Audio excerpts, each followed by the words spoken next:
Last time, we are discussing some of the properties of the cascading style sheet under by typography and at the same time in the box model. This time, we are discussing now the layout and what is the properties under the layout that help us to make your layouts effective. So sabi dito, when it comes in layout, it refers to how elements are arranged and positioned on a web page. Cascading Style Sheet provides various techniques for creating different layouts, allowing designers to control the visual structure and organizations of content within a web page. If I'm not mistaken, sa naaalala ko when I taught multimedia, I always saying na it always depends in your imaginations when it comes in layouts.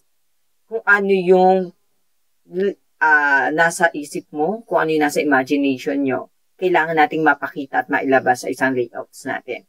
Sometimes kasi when it comes in layouts, kailangan talaga maging creative tayo. Dapat hindi yung mata natin one-sided. I mean is, dapat when you creating a designs, you need to accept the feedback of others to make it more effective and efficient from the different person who can view your output or your designs. So, yun po ang lagi natin tatandaan. So, hindi po pwedeng, it depends upon to you na, it's beautiful. Maganda na to. Okay na to. It's okay. It's okay for you. But technically, when it comes to the other people, it's not good enough for them. So, kailangan natin mag-depends not only to our side, but only to the other sides of the possible viewers and customers, audience that can view your layout or your designs. Ano po? So, that is a layout. So, ano ba yung mga under ng layout na kailangan natin pag-aralan o kailangan natin matutunan when it comes to cascading style sheet? Ano yung mga properties under the layout? First, we have the display. We have the position, top, right, bottom, left, float, and clear. Kung mapapansin nyo, sir, yung position po, yun po ba yung mga align center? Ayun po ba yung center, left, right? So, yes, that is it. Yung mga position na ginagamit natin. Yung display natin, top, right, bottom, left, ito po yung mga margin na ginagamit natin na nakaseparate na po. So, tinutumbok na niya mismo kung top ba siya, kung right ba siya, kung nasa bottom ba siya, or nasa left siya. Then, float, it is same of the margin. Ang possible value natin dito ay yung top, right, bottom, and left. Then, sunod po is yung clear. So, paano naman natin gagamitin itong mga properties na to? How can we use it when it comes in layout? So, let's see the sample that I provided for these presentations about layout. We have the container here, which is indicated the display. So, ano ba yung mga possible na output ng isang display or value ng isang display? We have a block, we have the inline, we have the block, inline block, we have the flex, and we have a grid. So, ano ba yung tinatawag natin na block? So, renders the elements as block level elements. So, ito yung mga elements na naka-block level na siya. Then, when it comes in inline, syempre, ito yung mga elements na totally inline. If I'm not mistaken, when it comes in inline, ginagamit natin to kalimitan kapag gusto nating magkakasunod yung text natin. Yung parang katulad nun sa menu bar natin. Yung ginagamit natin, di ba, naka-inline siya vertical. So, horizontal. Sorry. It is for horizontal. So, makikita natin naka-horizontal siya. So, hindi natin siya magagawa if it is not inline. Next is inline block. Combine. Pinagsamang inline at saka ng block. Next is flex. Establish a flex container. So, kapag ginamit po natin yon, we are focusing to flex container natin or piniflex natin yung container natin. Grid. We all know what is grid. Grid line. So, yun yung nilalabas niya. Next, and we have the display flex. We have justify content, center, align items, center. The display grid. So, makikita po natin kung paano natin ginamit si grid. May grid template columns tayo diyan. Then, meron tayong tinatawag na grid gap. So, ito yung mga possible. Ito yung para sa block, ito yung para kay flex, at ito yung para kay grid. Then, ito naman yung para kay fix when it comes in position. When it comes in position, we have possible value like static, fixed, relative, absolute, and sticky. So, ito yung mga possible na value na ginagamit natin. So, paano ba natin ginagamit? So, syempre, kapag sinabi natin yung fixed, so, it removes the normal documents natin. So, ito po ay para sa viewport. Pag sinabi naman natin sticky, stick. In other words, sticks. Para mag-stick yung one place natin na gusto natin mag-stick dun sa habang ini-scroll natin yung mga yung page natin. So, kalimitan ng sticky po ginagamit natin yan when it comes to the navigation natin. Ano po? The next is the absolute element removed from the normal documents, flow and positions relative to the nearest ancestor. So, ito yung sa pinakamabilis. Then, relative positions relative to its normal position. So, yun po yung gamit na mga position natin. Next is yan. We have a container here, display, flex. Then we have flex, wrap, wrap items if container overflows. Kung kailangan ng overflows when it comes to your container, you can use flex wrap. Then, kung mapapansin nyo, sir, meron na po siyang media. So, we are using it for a change to a column layout on smaller screen. So, ginagamit po natin to, katulad nga sinabi to, change to a column layout on a smaller screen. Dito po mapasok yung a little bit of responsiveness of the system wherein we are using column. In that way, when it comes in small screen, nag-fitted siya. Nag-fit. So, it is another part of way on how to create a responsive output. Next is float left, float right. So, we have the float left and we have the float right.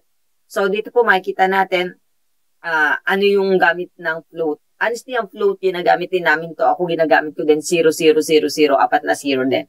But this time, we have separate it into left and right. So, ayan po yung pwede natin gamitin. Next, elements. Position, we have absolute, rin po.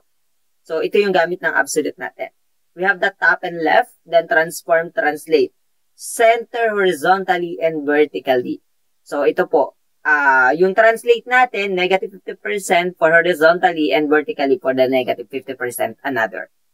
Next, we have the overflow. Ito po yung tinatawag natin na overflow. Ano naman po kaya yung possible na output ng isang overflow?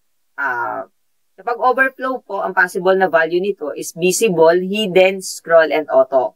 The scroll bars, if contents overflows, you can use auto. If you want to hide, hidden. If you have to make sure it visible, we can use visible. And if you want a scroll bar, you need to add scroll.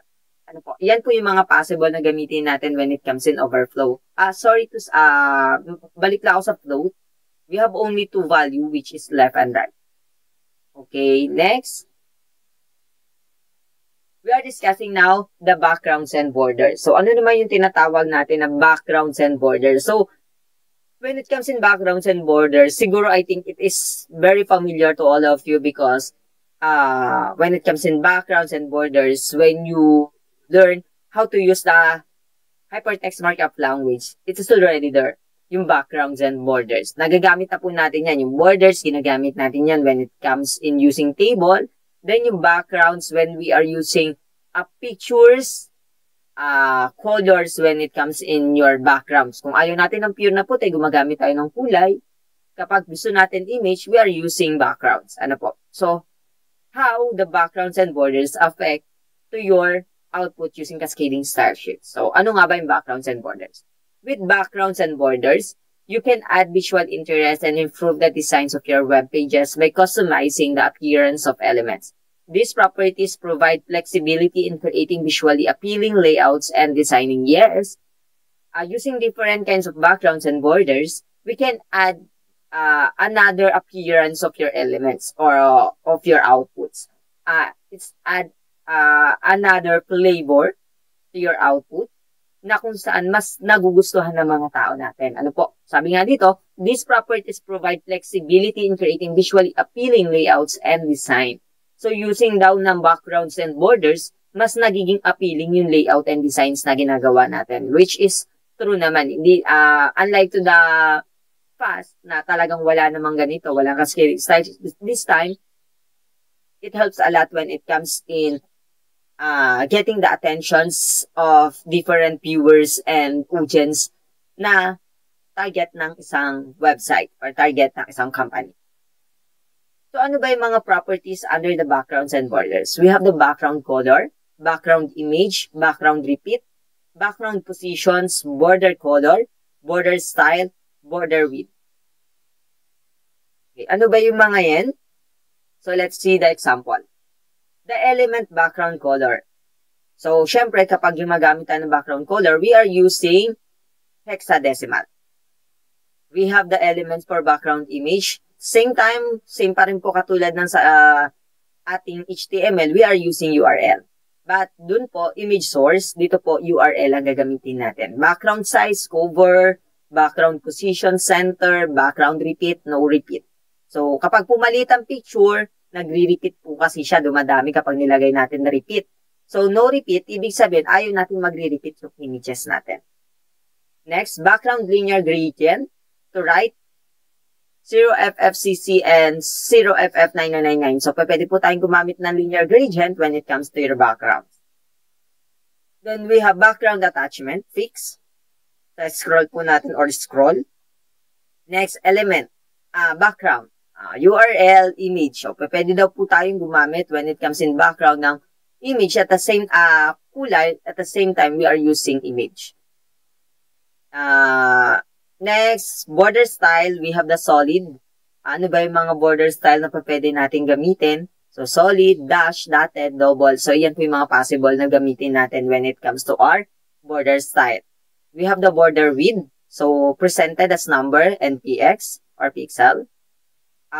Border radius, same. Number pa rin po siya, then pixel. And border, ayan, makikita po natin yung gamit niya. Border, 2px, 2 pixels, solid the number. Yung hexadecimal na kulay na napili natin. Then border radius, 10px. Cascading style sheets provides effects in when it comes in creating your own design. So first, we need to use effects. Paano ba tayo naglalagay ng effects? Ano ba yung mga effects na tinatawag natin? So, refers to visual enhancement and animation applied to elements on a web page. These effects can include transitions, transformations, shadows, and more, which help improve the user experience and make the interface more engaging. So, more engaging po kasi sa mga viewers and audience natin if your designs have animations. Nakakatanggal ng umay at saka pagka-boring ng isang design or na isang website. So, kailangan din natin ng transitions. Kailangan din natin ng transformations. Kailangan natin ng mga shadows na kung saan magdadagdag effect sa inyong website or sa inyong output, sa mga pictures na ini-indicate natin, sa mga button na nilalagay natin, sa mga icon na ini-indicate natin when it comes in our output. So, ano ba yung mga effects? Ano ba yung mga properties under the effects? We have the opacity, we have the back shadow, text shadow, and transition. So, ito po yung mga ilan sa mga properties na kailangan natin. And how we use it? Paano natin gagamitin to? First, we can use hover. Sa hover po natin, we can use it when you adding link in your buttons and navigation. So, we have the background colors, and transform. So, scale 1.1. Then next, we have the transitions. Sa transitions naman natin, we have the background colors 3.3. Sabi nga nito, smooth transitions for background colors. So, we have the 0.3 is. Next po is back shadow. So, sa back shadow po kasi, titingnan natin, kaya po yan 5x, 5px, 5px, 10px, then kulay niya. So, syempre, saan natin ilalagay yung shadow? You need to indicate kung saan natin ilalagay. Katulad niyan, sa top ba siya, sa bottom ba siya, sa left ba siya.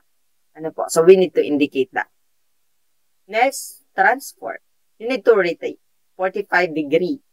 So, syempre, you need to use degree. Rotates the element. So, it depends upon to you as a designer kung anong degree at how many degrees needed to your effects. Next, text shadows. So, meron po tayong text shadows yan. We can use it. Filter, grayscale. Ginagamit natin to minsan image. Pag gusto natin na yung image mag-grayscale. Next, filter, blur. Opacity. Ayan, kapag filter, image pa rin po yan para sa blur, kung i-blur po natin. Then, opacity makes the element semi-transparent. So, depende sa inyo kung gaano ka-transparent yung gusto nyo display sa mga image natin. And next, we have the keyframe slide and the animation. So, this part of the animations wherein we are using something new for your effects. We have slide animations, animation slides 2S, 2 seconds, infinite, alternate. So, ito po yung pwede natin gamit. Transform, translate, na pwede natin gamitin sa keyframe slide. When it comes in background, linear gradient to right. Yan po nakalagay dyan. Gradient background po. Kung gusto po natin ng backgrounds ay magkahalong mga kulay, pwede po natin yung gamitin as long as we are using linear gradients. And when it comes to animations, we can use animation.